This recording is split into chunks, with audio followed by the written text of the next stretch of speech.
5 alasan ilmiah mengapa es krim adalah penawar pedas terbaik. Nomor 3, paling logis dan wajib kamu tahu. Kita sering melakukan kebiasaan ini tanpa pernah tahu fakta di baliknya.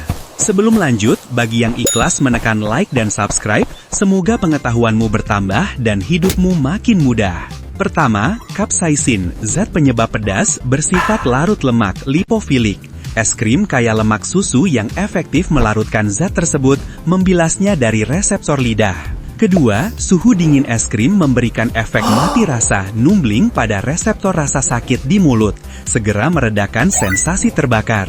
Ketiga, es krim mengandung gula tinggi. Sinyal rasa manis yang kuat ini akan mengganggu sinyal rasa sakit dan panas yang dikirim capsaicin ke otak. Keempat, es krim membentuk lapisan dingin sementara di saluran pencernaan bagian atas, melindungi mukosa mulut dan tenggorokan dari iritasi panas berlebihan. Kelima, secara psikologis, makan es krim setelah kepedasan memicu pelepasan dopamin, menggantikan pengalaman menyakitkan dengan sensasi kesenangan. Sekarang kamu tahu fakta di balik kenikmatan itu, semoga bermanfaat.